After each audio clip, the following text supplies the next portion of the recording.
Berarti kalau komputasi lo belajar di sana bahasa pemrograman apa aja sih? Mungkin bakal dimulai kalau tahun gue itu bakal Pascal. Magangnya jadi setelah lulus gitu ya? Iya selalu. Oke. Jadi emang cuma pengen satu nggak mau diduain gitu ya? Atau gimana tuh?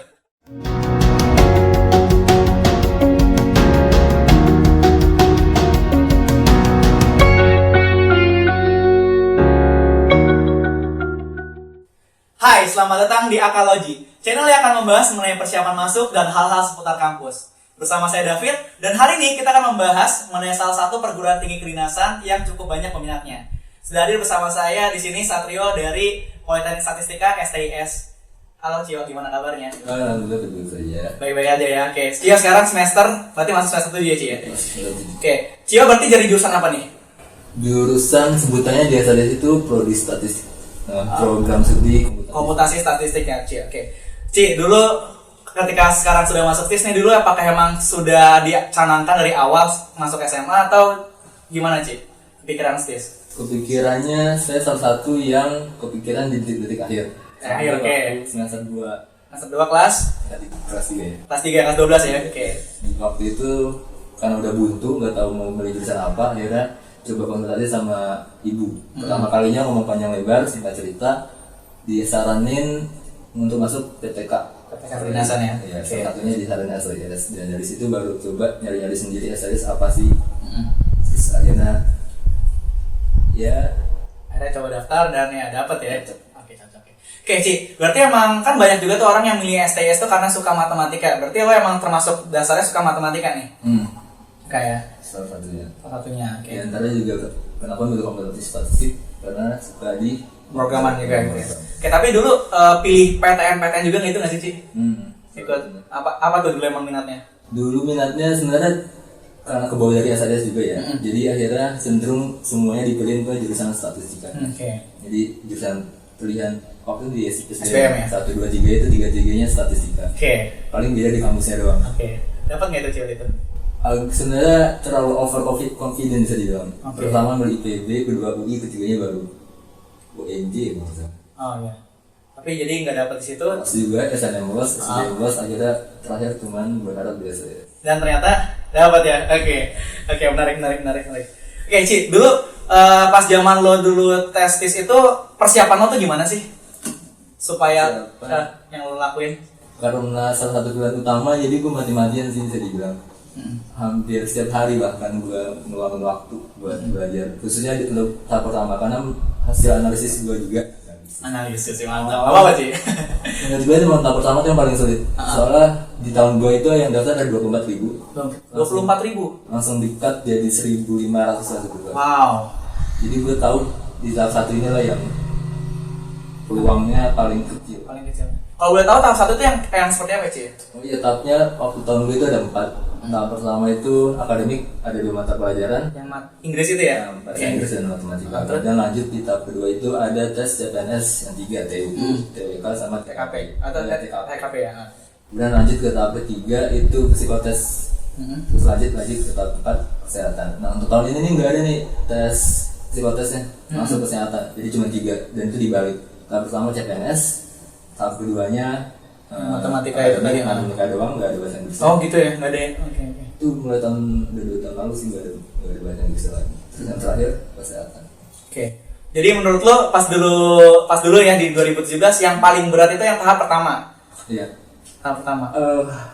Setelah dilaksanain, justru gue bilang tahap pertama itu yang paling gue pede. Kalau gue paling percaya diri waktu tahap pertama, justru di tahap 3-nya gue cenderung ke pesimis sedikit. Tapi gue gak positif. Oke.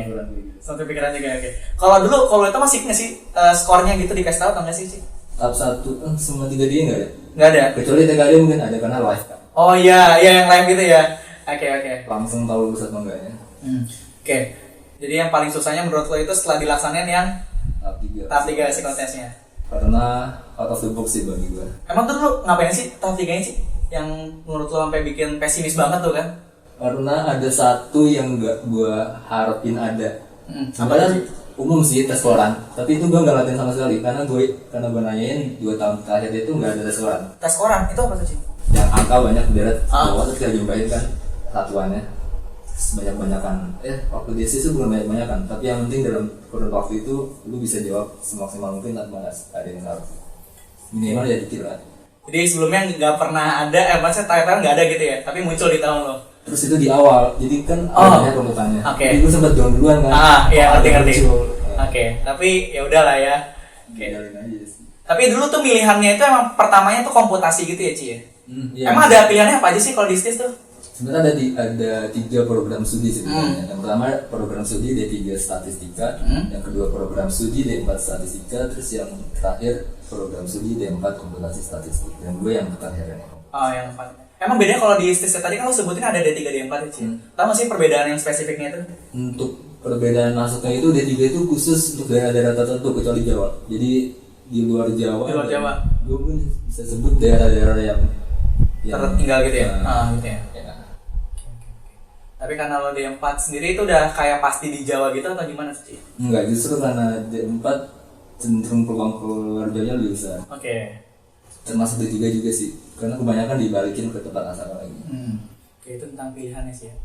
Oke, jadi itu penampilan lo sebelum itu dan persiapannya tadi ya. Lo nyicil tiap hari gitu Ci? Iya, benar. Terus dulu tuh ada TO-TO gitu ya Ci? Ikut? Oh iya, dari yang dia sengaja sama mahasiswanya ya. Oke, dan itu cukup ngebantu banget berarti? Iya, justru pertama kali gue ikutin, gue termasuk yang paling bawah tuh. Itu lumayan pendongkrak juga sih buat gue. Jadi itu yang memacu lo untuk lebih giat lagi ya? Oke, terus kalau itu dari persiapan masuk lo, gue pengen tahu dong Ci, setelah lo masuk nih, hal yang pertama lo dapetin di sana tuh apa? Kesan pertama dengan STIS? Kesan pertama waktu pertama kali masuk ya? Gue termasuk yang gak bisa adaptasi cepat sih, jadi kesan pertama gue ya kayak biasa aja, kayak kampus-kampus biasa, karena gue juga gak tahu kan di kampus yang lain gimana ya. Oke, terus kalau dari anak-anaknya sendiri sih kan itu heterogen banget gak sih anak-anaknya kalau di STIS itu, dari luar Jawa atau dari mana-mana banyak gak sih? Kalau dari kebudayaan menurut gue heterogen, tapi kalau dari sifat kayak gayanya itu bisa dibilang homogen. Sama, jadi nggak ada masalah dalam bergaul kah? Nggak ada. Nggak ada ya? Juga nggak ada sih. Oke. Terus jadi kalau dari segi pelajarannya sendiri Ci, ini spesifik ke jurusan lo gitu ya? Oke. Yang lo pelajarin di sana sebenarnya apa aja sih sampai dibedain itu? Sampai dibedain, mungkin untuk tahu tingkat pertama itu bakal sama ya, bakal disamain. Mungkin nanti ada perbedaan di D3 sama D4. D3 bakal lebih padat, sedangkan D4 mungkin karena 4 tahun jadi agak lebih senggang. Nanti mulai berbeda di tingkat 2-nya. Oh enggak, di tingkat 3-nya. Sebenarnya di tingkat 2 juga ada beda, cuma di tingkat 3 ini bakal lebih spesifik lagi karena nanti akan ada jurusan peminatannya. Oh, ada peminatan. Tapi di tahun lu udah ada belum jurusan peminatan itu? Di tahun gue udah. Oh udah. Lama sih. Oh gitu. Dan setiap tingkat 3 bakal lebih besar. Ya, apa aja sih peminatannya? Untuk di program studi D4 statistikanya ada 2 peminatan. Yang pertama itu studi kependudukan, kemudian ada ekonomi juga. Kalau di jurusan 2 program studi D4 komputasi statistik juga ada 2. Yang pertama itu sistem informasi, peminatan 2. Kemudian yang kedua itu sains data. Oh, sains data, oke. Yang lagi berkembang sekarang ya, sains data ya. Nah itu sebenarnya bisa dipertanyaan juga, kenapa kan kita tahu sains data justru lagi berkembang tapi gue malah beli asli. Iya, kenapa tuh pilihnya tuh? Sebenarnya simpel aja sih, gue milih yang kelasnya cuma 1. Di angkatan gue ada 3, dibagi 2 jadi ada 2 kelas. Ada yang 2, ada yang 1 ya? 1 sih. Gue milih yang 1. Maka apapun itu kelas 1 gue masih. Oke, jadi emang cuma pengen 1 nggak mau diduain gitu ya? Atau gimana tuh? Gimana ya, gue merasa bisa lebih membangun gimana ya hubungan sama temen-temen gue, karena kan kalau 1 kelas berarti tingkat bakal sama. Iya. Gue ngerasa waktu itu bisa gue manfaatin buat lebih kenal. Jadi lo tipe orang yang bekerja dalam kelompok banget nih kelihatannya nih ya? Gue lebih mentingin kuantitas berbeda dari kualitas. Oke. Salah kebalik. Kebalik ya, kualitas dulu ya. Oke, kualitasnya deh. Oke. Terus kalau dari, jadi yang lu pelajarin tuh apa sih di sana tuh? Di spesifiknya? Ngapain sih komputasi? Yang pertama karena sama itu ada kalkulus 1, kalkulus 2, dan dasar 1, dasar 2, kemudian agama umum. Nanti mulai masuk ke tingkat 2 bakal lebih banyak ke statistikanya. Baru nanti di tingkat 3-nya bakal lebih spesifik lagi tergantung program studi yang salah. Peminatannya tadi ya? Oke. Berarti kalau komputasi lo belajar di sana bahasa pemrograman apa aja sih? Mungkin bakal dimulai, kalau tahun gue itu bakal Pascal, awalnya belajar bahasa Pascal, kemudian nanti di tingkat 3, di tingkat 2 udah mulai ada pemrograman web ya. Baru di tingkat 3 nanti masuk ke Android Studio di peminatan gue, jadi mulai belajar Java. Mungkin kalau umum di komputasi statistika sendiri bakal belajar R kan. Oh, area. Sedangkan nanti di sains data bakal spesifik ke Python. Python. Oke.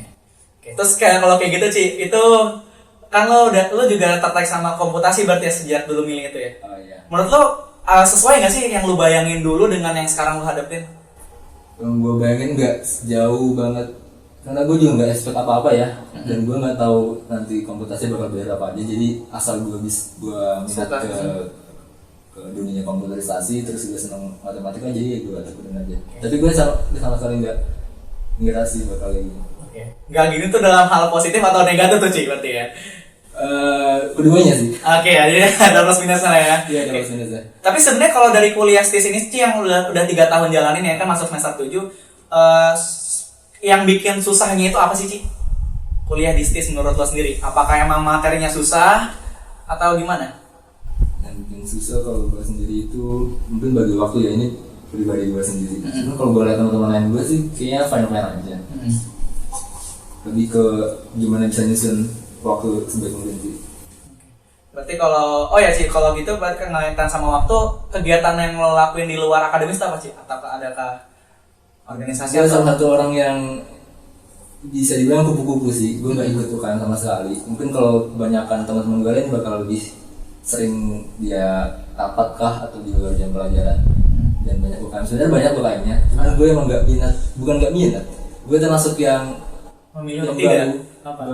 baru ingin ikut UKM waktu detik akhir. Jadi gitu. waktu ada perpanjangan waktu ikut, gue justru malah gak pengen ikut lagi. Oke. Tapi kalau ada kepanitiaan gitu ikut gitu Ci?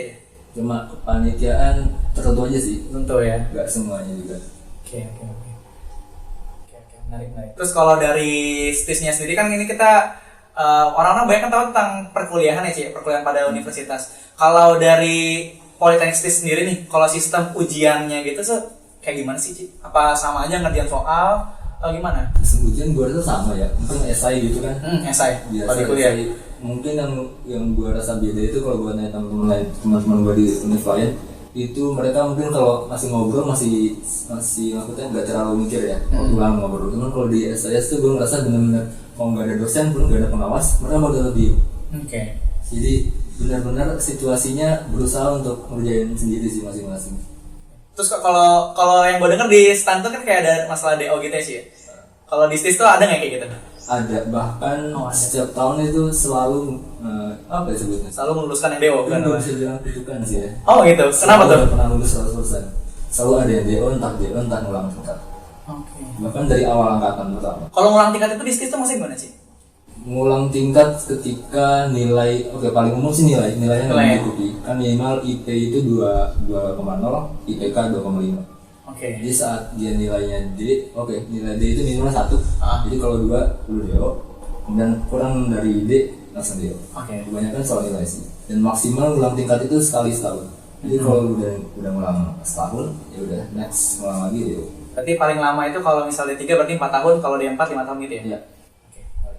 Oke, kalau dari tenaga pengajar sendiri sih gue penasaran, itu emang lulusannya kebanyakan dari anak STIS terus berangkat jadi dosen atau gimana sih? Ya umumnya yang gue tahu gitu, lulusan dulu AIS, SIS dan sampai sekarang Politeknik Statistika SIS lulusannya gitu sih dosen. Cuma ada beberapa yang lulusan dari luar, mungkin yang gue tahu tuh LPDP ya, jadi ada di Jepang, kuliah di luar negeri. Itu balik lagi ke Indonesia terus di STIS ya? Oke. Terus gue pengen tanya Ci, biasanya kan emang Politeknik itu emang ada ikatan langsung ke pemerintahan ya, salah satunya kalau STIS kan ke BPS ya Ci ya? Itu kalau dari lulusannya sendiri, ketika ada lulus itu ditempatinnya pasti ke BPS atau gimana Ci?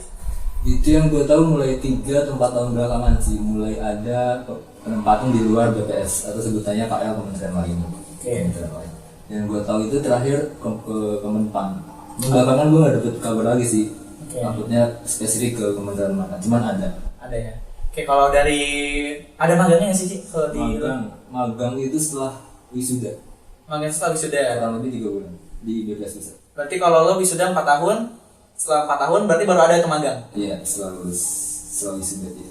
Oke, magangnya jadi setelah lulus gitu ya. Iya, setelah lulus. Oke. Kalau dari gelarnya sendiri sih, kalau di situ gelarnya apa sih? Kalau di 4 ini nih.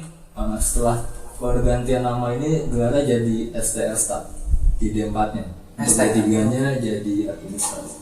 ADM, Alimadia gitu ya? Iya. Oke. Jadi sama sih mau dia komputasi atau statistik, gue stat. terus kalau yang lo tahu, kalau dari penempatan itu sendiri itu berdasarkan apa sih? Apakah benar-benar random banget kah atau nilainya misalnya lebih tinggi boleh milih gitu atau gimana? Iya, boleh milih, bisa dibilang di peringkat 10 terbesar tiap jurusannya. Tiap jurusan seangkatan? Gue kurang tahu spesifik boleh beli atau enggak. Yang jelas mereka diberi hak untuk melanjut penempatan di BPS pusat. Oke. Sisanya ya untung-untungan. Untung-untungan ya. Oke, kalau dari lo sendiri lo berharapnya emang pengennya nanti keluar atau pengennya di pusat? Kalau harapan gue nggak pengen di Jawa bahkan. Kalau mau di luar tapi jangan di Jawa gitu, sekalian yang jauh. Iya. Oke. Sekalian nyari pengalaman baru juga. Oke. Ci, berarti rencana lo ke depannya ini apa nih? Di semester 7 ini? Ke depan semester 7 ini mungkin lebih spesifik ke skripsi ya, karena gue juga sampai saat ini masih belum tahu mau topiknya gimana, mau ngarah kemana, bahkan mau garap apapun juga belum, karena gue lagi nyelesain aktivitas yang belakangan sih. Oke. Jadi tapi skripsi juga ya sama di sana? Sama ada skripsi. Oke, tadi gue ada yang ketinggalan satu, Ci. Mata kuliah favorit lu nih sejauh ini sampai 3 tahun di komputasi statistik itu apa sih, Ci? Oke, mata kuliah favorit gue ya, mungkin gue lebih cenderung ke pemrograman ya, satunya PTL. PTL. Perancangan pemrograman lunak. Jadi di situ kita diajarin gimana membuat aplikasi khususnya di mobile, Android. Jadi kita di situ pertama kalinya coba ngembangin lagi, memperdalam lagi bahasa Java. Oke. Itu kayak udah keluar dari topik statistiknya berarti ya? Sebenarnya. Okay. Tapi diarahinnya tetap nanti ngembanginnya itu ke ranah statistika. Oke, Ci, silakan minum dulu aja, Ci.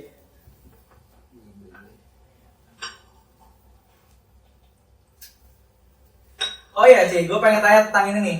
Yang gue dengar tuh STIS ada uang sakunya gitu ya, Ci ya? Lo masih dapat uang sakunya gitu nggak, Ci? Awal-awal masih waktu tingkat 1 sampai gak nyampe tingkat 2 sih, 1,5. 1,5. Itu berapa, Ci? Itu per bulan kah atau? Ya per bulannya kalau diterima dari kita itu 950, sebenarnya utuhnya 1 juta. Ada pajaknya? Bukan pajaknya dimasukin ke koperasi. Oh, koperasi. Nantinya bakal dipakai kita juga sih bukan. Bisa. Okay. Terus kalau berarti itu berhenti? Iya berhenti. Resminya Baru dapat suratnya itu 1 tahun belakangan ini. Ada surat resmi dari BTS-nya. Oke, berarti untuk yang baru-baru nggak ada ya? Iya. Jadi nggak merasakan enaknya lo ya? Iya. Bisa jalan kayak gitu. Oh ya, tadi gue pengen nanya ini, Ci. Lo tuh ngekos nggak sih di sana? Awal sempet 1,5 tahun juga ngekos. Ngekos sana itu apa kosannya dari STIS-nya kah kayak asrama gitu atau? Oh iya, SAS nggak punya asrama. Nggak punya. Mayoritas yang dari luar pulau itu ngekos. Kos ya. Oke, Ci. Terakhir sebelum penutup, gue punya quick question nih ya. Jawab dengan cepat dan tepat, oke? Oke, yang pertama, ilmu atau nilai? Ilmu atau nilai ilmu? Karena ilmu itu bisa kita sebarluas ke orang lain, sedangkan nilai berarti buat diri kita. Oke, akademis atau organisasi? Akademis. Oke, survei atau sensus? Sensus. Mau kerja di BPS atau di kementerian lain? BPS. BPS ya. Oke, terakhir, pilih ilmu statistik atau komputasi? Komputasi. Oke. Terakhir nih, Ci, ya, untuk penutup, mau lu kasih saran ke sobat akal di rumah, tips-tipsnya nih biar masuk STIS kayak Satrio itu gimana? Tips mungkin dari gue lebih ke balik lagi ke diri kita ya, gimana nentuin passion kita. Jadi nanti ke depannya justru motivasi itu datang dari diri kita sendiri, karena kita tahu passion kita. Misalnya kita tahu kalau kita senang di dunia matematika kah atau pemrograman kah, jadi nanti ke depannya kita tahu kita mau masuk mana. Jadi motivasi itu datang dari diri kita sendiri. Oke, mantap. Oke, terima kasih banyak, Cio, sudah nyempatin waktunya kesini ya. Oke, semoga sukses nanti ke depannya, Cio. Oke, untuk sobat akal di rumah, terima kasih banyak yang udah nyaksin video ini dari awal sampai akhir. Apabila ada pertanyaan terkait narasumber hari ini, boleh tuliskan di kolom komentar di bawah. Sekian untuk video kali ini, terima kasih banyak, sampai jumpa di video selanjutnya. Hai Sobat Akal, terima kasih banyak ya telah menonton video kita dari awal hingga akhir. Jangan lupa like dan komen video kita ya, serta subscribe channel YouTube kita dan follow Instagram kita di bawah ini. Terima kasih.